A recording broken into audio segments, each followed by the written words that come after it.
Gaji terasa makin kecil, cicilan makin besar, lalu kamu mulai melirik saham dividen yang katanya bisa jadi pasif income tanpa ribet. Cukup beli sekali lalu duduk manis menunggu transferan masuk, terdengar seperti solusi paling masuk akal di tengah tekanan hidup perkotaan yang makin mahal. Padahal, di balik persentase besar yang terlihat menggiurkan itu, bisa tersembunyi jebakan yang pelan-pelan menggerus modal kerja kerasmu tanpa kamu sadari. Halo Sobat Kaya, selamat datang di channel Kunci Kaya. Kali ini kami akan membahas topik tentang strategi saham dividen di Indonesia, bagaimana cara mencari dividen yang stabil dan sehat, bukan dividen jebakan yang hanya terlihat manis di awal, tapi pahit di belakang.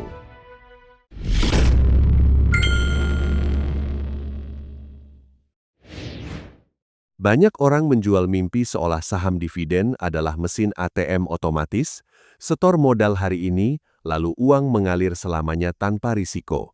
Padahal kenyataannya setiap saham tetap punya fluktuasi harga, punya risiko bisnis, dan punya kemungkinan salah kelola yang bisa membuat nilainya turun tajam dalam waktu singkat. Di Bursa Indonesia, tidak sedikit investor pemula kehilangan tabungan berbulan-bulan hanya karena tergoda angka yield tinggi tanpa memahami kondisi fundamental perusahaannya, tanpa melihat laporan keuangan, tanpa mengecek utang dan arus kas. Akhirnya yang mereka beli bukan mesin uang, tapi masalah yang sedang menunggu meledak. Situasinya mirip seperti kamu senang mendapat bonus kecil di awal, tapi tidak sadar harga utama yang kamu bayar jauh lebih mahal di belakang. Dividen memang terasa manis saat masuk ke rekening, namun kalau harga sahamnya turun dalam dan lama, keuntungan itu bisa habis, bahkan berubah menjadi kerugian. Fenomena musim dividen sering membuat pasar jadi tidak rasional. Orang dewasa yang biasanya tenang bisa berubah panik dan impulsif, berebut masuk sebelum tanggal tertentu, lalu terkejut saat harga justru berbalik turun. Setelah euforia selesai, meninggalkan banyak investor retail terjebak di harga tinggi.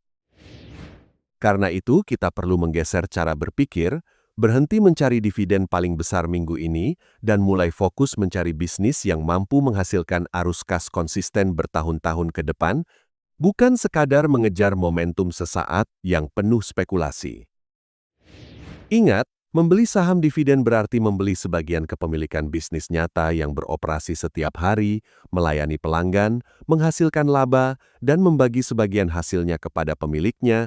Disinilah perbedaan antara investor rasional yang membangun kekayaan jangka panjang dan spekulan musiman yang hanya mengejar sensasi cepat. Sekarang, kita buang dulu istilah yang kaku-kaku. Bayangin kamu jadi silent partner di warung nasi Padang yang laris milik temanmu. Kamu setor modal, tapi kamu nggak ikut jaga warung, nggak ikut masak rendang, kamu cuma punya porsi kepemilikan, dan tiap periode kamu berhak dapat bagian dari hasil usahanya. Nah, dividen itu konsepnya sesederhana itu. Kalau setelah setahun warung itu jualan rame, uang masuk deras, lalu setelah dipotong biaya beras, daging, listrik, sewa, dan gaji karyawan, masih ada sisa keuntungan bersih di laci kasir. Uang sisa itulah yang dibagikan ke kamu sebagai dividen. Jadi sumbernya harus jelas, bukan angka cantik di kertas, tapi uang nyata yang memang lahir dari aktivitas jualan yang sehat. Syarat mutlaknya, uang dividen itu harus murni berasal dari laba yang wajar, bukan dari pemilik warung yang diam-diam ngutang ke pinjol demi tetap bisa bagi hasil biar kelihatan sukses. Kalau perusahaan bagi dividen dari utang atau jual aset cuma untuk pencitraan, itu bukan tanda sehat, itu tanda panik yang ditutup-tutupi. Sekarang kita pakai akal sehat buat paham rasio pembagian. Kalau warung untung 10 juta lalu semuanya 100% dipakai bosnya buat foya-foya, warung itu nggak punya tabungan untuk ganti kursi rusak, memperbaiki kompor, atau nambah cabang. Di perusahaan pun sama, kalau semua laba disedot habis buat dibagi, yang tersisa cuma bisnis yang rapuh dan gampang tumbang saat kena badai. Makanya perusahaan yang kelewat royal sampai membagikan hampir seluruh labanya sering jadi sinyal merah. Bisa jadi bisnisnya sudah mentok, pertumbuhannya habis, tidak punya rencana ekspansi, dan pelan-pelan tinggal menunggu waktu digerus kompetitor yang lebih segar. Dividen besar tidak selalu kabar baik, kadang itu justru tanda akhir cerita. Titik yang lebih masuk akal adalah perusahaan yang adil membagi porsi keuntungan, misalnya 40-60% untuk investor, tapi tetap menahan sisanya untuk memperkuat modal, bayar utang dengan aman, dan jadi pelampung saat ekonomi lagi jelek. Kita cari yang seimbang, yang bisa memberi cash flow, tapi juga tetap bertahan dan tumbuh. Ini momen pentingnya. Dividen itu serum kejujuran paling ampuh di dunia investasi. Laporan akuntansi bisa saja dihias biar terlihat untung, tapi uang tunai real yang masuk ke rekening Maybanking kamu itu sulit bohong. Kalau perusahaan konsisten bisa setor dividen, besar peluang arus kasnya memang beneran kuat. Tapi kalau dividen itu uang yang jujur dan masuk akal, kenapa banyak orang justru tabungannya ludes saat mengejar dividen di pasar saham? Jawabannya, ada di jebakan yang sering bikin mata silau, persentase terlihat manis, tapi modalnya perlahan dimakan habis, dan setelah itu baru sadar sudah terperangkap. Sekarang, kita masuk ke istilah yang sering bikin banyak orang nangis diam-diam, dividend trap. Ini kondisi menyakitkan ketika harga saham yang kamu beli anjlok jauh lebih dalam dibandingkan nominal dividen receh yang kamu terima. Kamu merasa sudah pegang tiket cuan, tapi kenyataannya nilai portofoliomu berdarah tanpa ampun.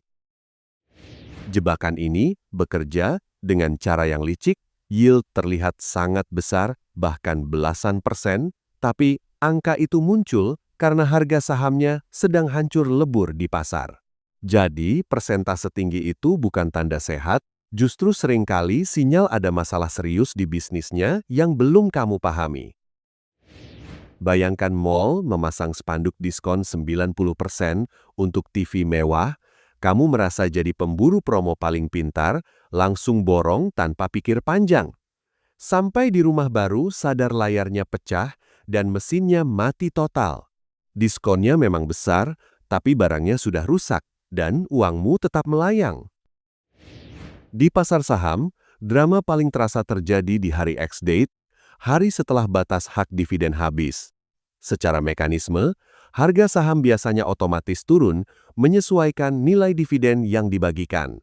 Yang beli mepet karena takut ketinggalan sering terjebak beli di harga pucuk, lalu besoknya langsung melihat layar merah menyala. Coba pakai matematika sederhana yang menampar ego. Kamu dapat dividen 15%, rasanya luar biasa. Tapi, setelah X-date harga saham turun 25%, secara total kamu minus 10%, belum termasuk biaya transaksi. Dividen yang kamu banggakan ternyata tidak cukup menutup luka di modal awalmu. Saham siklikal seperti komoditas batu bara sering jadi tersangka utama dalam jebakan ini. Saat harga komoditas dunia naik, laba melonjak, dividen dibagikan gila-gilaan. Investor euforia merasa menemukan mesin ATM. Tapi ketika tren global berbalik, laba menguap, dividen menghilang, harga saham ikut rontok tajam. Secara psikologis, bahkan orang pintar bisa terjebak.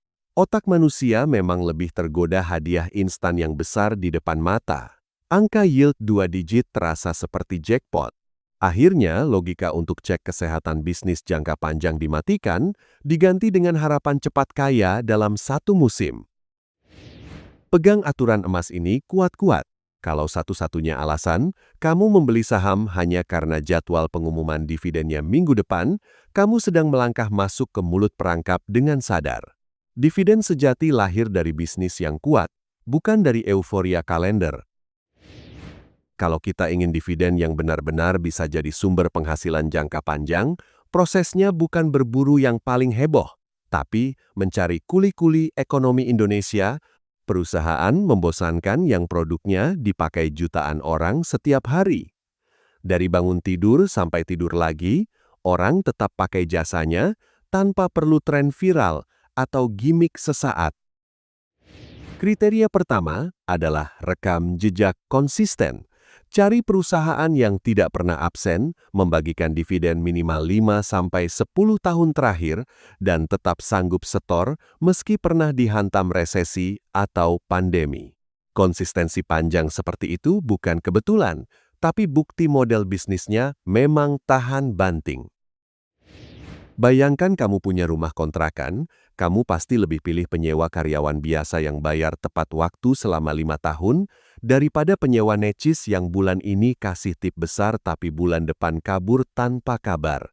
Di saham pun sama, kita cari yang setia dan stabil, bukan yang flamboyan tapi tidak jelas arahnya. Kriteria kedua adalah pertumbuhan laba. Dividen yang ideal bukan hanya rutin, tapi juga punya potensi naik dari tahun ke tahun. Kalau laba bersih perusahaan terus membesar, jatah kita sebagai pemilik ikut terdorong naik, dan ini penting supaya daya beli kita tidak digerus inflasi yang diam-diam menggerogoti nilai uang. Kriteria ketiga adalah arus kas operasi yang sehat. Laba triliunan di atas kertas tidak ada artinya kalau uangnya belum benar-benar masuk. Perusahaan bisa saja mencatat penjualan besar, tapi kalau pelanggan belum bayar, kasnya tetap kering. Ingat, dividen dibayar pakai uang tunai asli, bukan janji atau piutang. Kriteria keempat adalah rasio utang yang terkendali. Perusahaan yang lehernya tercekik utang tapi nekat bagi dividen besar itu, seperti orang yang gesek kartu kredit sampai limit demi mentraktir kamu agar terlihat dermawan. Di luar tampak royal, di dalam rapuh dan penuh tekanan. Selain itu, perhatikan juga economic moat, parit pertahanan bisnisnya, pilih sektor yang bahkan saat ekonomi lagi seret, orang tetap wajib pakai seperti perbankan tempat gaji ditransfer atau produsen kebutuhan pokok seperti sabun mandi dan mie instan. Produk yang melekat di rutinitas membuat pendapatan lebih stabil. Profil mesin uang ideal itu sederhana, model kerjanya gampang dipahami bahkan oleh anak SMP, jarang masuk berita sensasional, tapi manajemennya disiplin dan jujur. Tanpa banyak drama, mereka rutin mengirimkan setoran keuntungan ke kantong kita, dan justru disitulah letak kekuatan dividen sejati. Sekarang kita luruskan ekspektasi waktu. Investasi saham dividen itu bukan lari sprint 100 meter buat pamer mobil sport tahun depan, tapi maraton panjang yang kadang terasa membosankan. Tujuannya bukan sensasi cepat, melainkan membangun pondasi aset yang kokoh agar suatu hari kamu punya kebebasan finansial yang nyata. Bayangkan kamu menanam pohon mangga. Di tahun pertama, mungkin belum ada buah sama sekali, kamu cuma menyiram dan memupuk tanpa hasil yang terlihat. Tapi ketika akarnya sudah kuat dan batangnya besar, tiap musim kamu tinggal memanen tanpa harus mulai dari nol lagi, dividen bekerja dengan logika yang sama. Buat karyawan sibuk yang nggak punya waktu mantengin grafik tiap hari, strategi paling waras adalah dollar cost averaging. Sisihkan nominal seharga uang nongkrong setiap bulan untuk beli saham berkualitas. Dengan cara ini, kamu tidak perlu menebak harga terendah, cukup disiplin dan biarkan waktu yang bekerja. Saat layar IHSG merah karena panik berita politik atau isu global, investor dividen sejati tidak langsung jantungan. Justru itu bisa dilihat sebagai festival diskon. Kalau bisnisnya tetap sehat dan prospeknya panjang, harga murah memberi kesempatan membeli lebih banyak porsi kepemilikan dengan modal yang sama. Lalu ada senjata rahasia yang sering diremehkan, dividen reinvesting. Ketika dividen pertama cair, godaannya besar untuk dipakai beli barang konsumtif. Tapi kalau uang itu langsung dibelikan lagi saham yang sama atau saham berkualitas lain, kamu sedang menanam bibit tambahan tanpa keluar keringat ekstra. Disinilah efek bola salju mulai terasa. Awalnya kecil, hampir tidak signifikan, tapi karena dividen terus diputar kembali, saham tambahan itu ikut menghasilkan dividen lagi tahun berikutnya. Lama-lama pertumbuhannya tidak lagi linear, melainkan eksponensial, membesar tanpa kamu menambah jam kerja. Tahun-tahun pertama memang terasa lambat dan kadang bikin ragu, portofolio naiknya pelan, dividennya belum seberapa. Tapi begitu masuk tahun ke-10 dengan disiplin konsisten, arus kas mulai terasa nyata, bahkan bisa menembus nominal gaji utama yang dulu kamu andalkan setiap bulan. Ketenangan emosional juga ikut naik level. Saat trader harian stres melihat grafik zigzag, kamu bisa ngopi santai karena tahu ribuan karyawan di perusahaan yang kamu miliki sedang bekerja hari ini. Mereka yang memproduksi barang, melayani nasabah, dan menghasilkan laba yang suatu saat akan kembali ke rekeningmu sebagai dividen. Sekarang kita bicara soal menyebar risiko dengan kepala dingin. Menaruh seluruh tabungan hidup di satu saham itu sama saja dengan bunuh diri finansial, tapi menyebar uang ke 50 saham berbeda juga bukan solusi cerdas karena kamu akan kewalahan memantau semuanya. Kuncinya bukan banyak-banyakan, tapi cukup dan terkontrol. Bayangkan kamu juragan angkot, punya 5 angkot sederhana yang rutenya berbeda di seluruh kota jauh lebih aman daripada cuma punya satu bus pariwisata super mewah. Kalau satu angkot rusak, masih ada 4 yang tetap jalan. Tapi kalau satu-satunya bus mogok, semua pemasukan langsung nol. Kesalahan lain yang sering tidak disadari adalah false diversification. Kamu merasa sudah aman karena punya 5 saham, padahal semuanya dari sektor perbankan. Ini sama saja seperti punya 5 warung es buah di jalan yang sama. Begitu hujan badai datang dan pembeli sepi, semuanya ikut terdampak bersamaan. Strategi yang lebih logis adalah merakit portofolio lintas sektor. Gabungkan pilar perbankan yang arus kasnya tebal dengan sektor barang konsumsi pokok yang kebal krisis, mungkin ditambah utilitas atau infrastruktur yang pendapatannya relatif stabil. Dengan begitu, cuaca ekonomi seburuk apapun, aliran uang tetap punya banyak pintu masuk. Di tahap ini, kamu juga perlu mengubah identitas diri secara psikologis. Berhenti mengecek aplikasi sekuritas tiap jam hanya untuk melihat angka hijau atau merah. Mulailah melihat diri sebagai kolektor aset produktif. Fokusmu bukan lagi fluktuasi harian, tapi berapa banyak mesin uang yang sedang kamu kumpulkan. Walaupun bersifat jangka panjang, bukan berarti kamu lepas tangan. Lakukan inspeksi garasi minimal setahun sekali. Buka laporan keuangan, cek apakah labanya masih tumbuh, utangnya terkendali, dan produknya masih relevan. Dunia berubah cepat. Bisnis yang dulu kuat bisa saja tertinggal kalau tidak beradaptasi. Ada juga momen di mana kamu harus tegas berpisah. Jika perusahaan labanya terus hancur beberapa tahun, arus kas memburuk, dan manajemennya terjerat skandal serius, itu tanda mesin uangmu sudah rusak. Menahannya hanya karena berharap harga balik adalah keputusan emosional yang mahal. Jangan pernah jatuh cinta buta pada sebuah kode saham. Loyalitasmu bukan pada tiker, tapi pada arus kas yang sehat dan bertumbuh. Kalau bisnisnya mulai busuk dan prospeknya gelap, pindahkan modalmu ke mesin yang lebih layak. Rasionalitas harus selalu mengalahkan nostalgia. Tantangan terbesar dalam membangun mesin dividen bukanlah bandar pasar modal atau fluktuasi IHSG, tapi emosi diri sendiri. Setiap hari, kamu disuguhi pamer cuan kilat di media sosial, teman tongkrongan cerita untung ratusan % dari saham gorengan, dan tanpa sadar, kamu mulai meragukan strategi sabar yang sedang kamu bangun. Kesalahan paling menghancurkan adalah memakai uang panas untuk investasi, dana darurat, uang pangkal sekolah anak, bahkan pinjaman online dipakai beli saham demi mengejar dividen cepat. Begitu harga turun sedikit saja, panik datang, dan kamu terpaksa jual rugi karena butuh uang besok pagi. Ibarat petani yang kelaparan, lalu memakan habis bibit jagungnya hari ini untuk foya-foya, memang perut kenyang sesaat, tapi musim tanam berikutnya tidak ada lagi yang bisa ditanam. Sama seperti menghabiskan dividen pertama untuk gaya hidup, kamu mematikan potensi panen besar di masa depan. Ada satu momen matematis yang sangat penting, yaitu crossover point, titik di mana total dividen tahunanmu akhirnya menyamai atau bahkan melampaui total biaya hidup dasarmu selama setahun. Saat itu terjadi, kamu tidak lagi sepenuhnya bergantung pada gaji untuk bertahan hidup. Makna pensiun yang rasional bukan berarti berhenti bekerja dan jadi pengangguran malas. Ini tentang membeli kembali kebebasan waktu. Kamu bisa tetap bekerja karena suka, bukan karena terpaksa bayar cicilan. Tekanan dipecat atau dimutasi tidak lagi terasa mengancam seperti dulu. Meski fokus pada saham dividen, kamu tetap wajib punya bantalan dana darurat terpisah di bank. Ini penting agar kamu tidak stres ketika pasar bergejolak atau jadwal pembagian dividen sedikit mundur. Stabilitas psikologis jauh lebih berharga daripada mengejar imbal hasil tambahan yang tipis. Waspadai juga lifestyle inflation.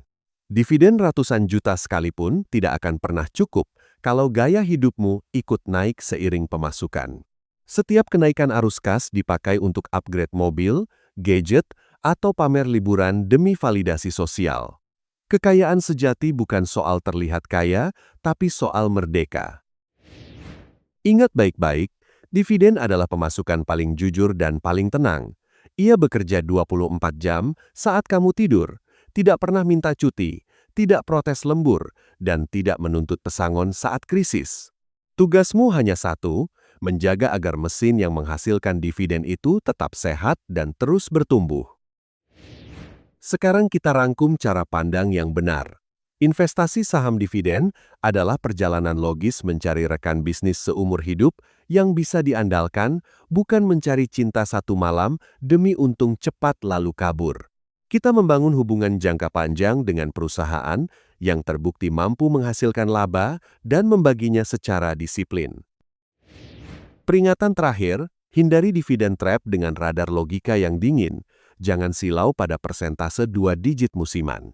Luangkan waktu membaca laporan keuangan 5 tahun ke belakang, cek konsistensi laba, arus kas, dan rasio utangnya. Kesabaran dalam riset jauh lebih penting daripada kecepatan menekan tombol beli.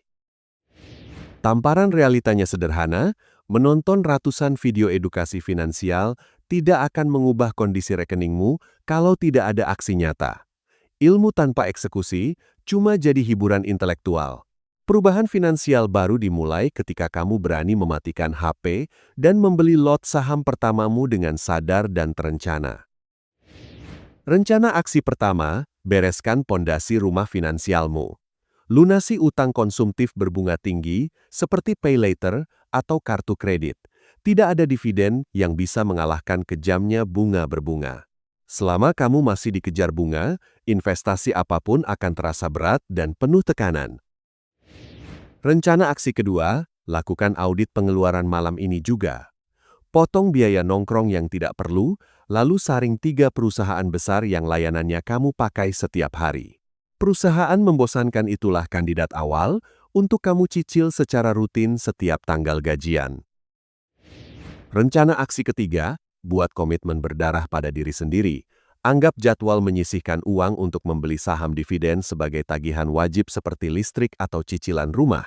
Tidak boleh dinegosiasi, tidak boleh ditunda hanya karena diskon sepatu atau ajakan liburan dadakan. Logika motivasi terakhir. Waktu terbaik menanam pohon kekayaan memang 10 tahun lalu, tapi waktu terbaik kedua adalah detik ini. Setiap bulan yang kamu tunda adalah satu musim panen yang hilang. Dirimu di masa depan akan sangat berterima kasih atas keputusan rasional yang kamu ambil hari ini. Sekarang giliran kamu ikut terlibat.